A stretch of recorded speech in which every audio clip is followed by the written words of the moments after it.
না, খুব ভালো প্র্যাকটিস সেশন ছিল। সবাই কোন জায়গায় এই কাজ করাটা দরকার সেটা নিয়ে কাজ করছে। আর অ্যাট দ্য সেম টাইম সবাই খুব মানে আগ্রহী হয়ে আছে নেক্সট ম্যাচের জন্য, জেতার জন্য। কারণ লাস্ট ম্যাচ এক্সপেক্টেড অনুযায়ী আমরা জিততে পারি নাই। সো এর জন্য সবাই খুব মুখিয়ে আছে জেতার জন্য।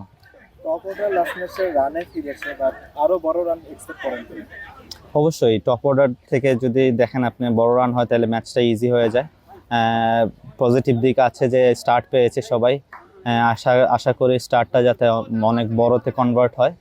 তো সবাই চেষ্টা করছে, এই জন্য খুব হার্ডওয়ার্কও করছে।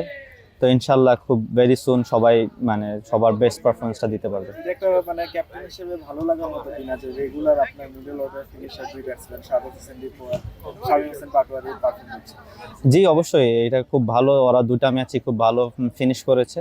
তো আমি আমি চাবো যে ওদের কাছ থেকে এই এই মনোযোগটা আর ফোকাসটা ধরে রাখে, যে সবসময় যাতে এই কন্ট্রিবিউশনটা করতে পারে। অ্যাট দ্য সেম টাইম আমরাও ইনশাল্লাহ যে সময় কন্ট্রিবিউশন করবো টিমের সিনারি আরও চেঞ্জ হয়ে যাবে। তো আমরাও আমাদের বেস্ট পারফরমেন্সটা দেওয়ার জন্য বসে আছি। আপনার রিশাদ হোসেন অনুশীলনে যোগ দিয়েছেন, আপনার টিমের অলমোস্ট প্রত্যেকটা স্পিনারই খুব ভালো ছন্দে আছে।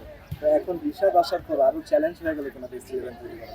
অবশ্যই দেখেন, আমাদের টিমে যারা স্পিনার আছেন সবাই খুব প্রুভেন স্পিনার। সো রিশাদও ইনক্লুড হয়েছে। তো আমাদের জন্য এটা হেলদি কম্পিটিশন। তো একটা টিমে হেলদি কম্পিটিশন যখন থাকে, আমার কাছে মনে হয় টিমের রেজাল্টটা আরও ভালো হওয়ার চান্স থাকে। তো ইনশাল্লাহ আমরা ওই জিনিসটা ভালোভাবে নেওয়ার চেষ্টা করব। দুই ম্যাচে এক উইন এক loss, and next match Mirpur Sher-e-Bangla cricket স্টেডিয়ামে। তো মানে কি মনে হচ্ছে নেক্সট ম্যাচে?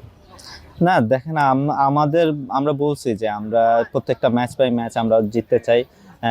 লাস্ট ম্যাচটা হয়তো আমাদের রেজাল্টটা পরে আসে নাই, বাট খেলা যেখানেই হোক, মিরপুর হোক বা বিকেএসপি হোক বা এনিওয়্যার হোক, আমাদের ওইটা আসলে ফোকাস না। আমাদের চেষ্টা করব যে আমরা যেখানেই খেলা হোক আমরা টিম পারফরমেন্স করে আমাদের ম্যাচটা জেতার জন্য। বিকজ মানে আমরা আসছি এখানে ম্যাচ জেতার জন্য। সো সবার মেন্টালিটি ওই রকমই বিলং করতেছে যে আমরা যেখানে খেলা হোক না কেন আমরা ম্যাচ জিতবো। একদম শেষ প্রশ্ন, আপনার তরফ থেকে ফুল টিমের প্রতি মেসেজ কি থাকবে? না, আমার আমার টিমের সবাই খুব ভালো ছন্দে আছে। আমি যেটা ফিল করছি সবাই খুব কনফিডেন্ট। রাইট টাইমে রাইট পারফরমেন্সটা আসলে ইনশাল্লাহ আমাদেরকে পিছিয়ে তাকাতে হবে না। তো এইটাই আশা থাকবে যে সবাই সবার বেস্ট পারফরমেন্সটা দিবে যার যার জায়গা থেকে। এইটাই, আর বেস্ট অফ লাক সবাইকে।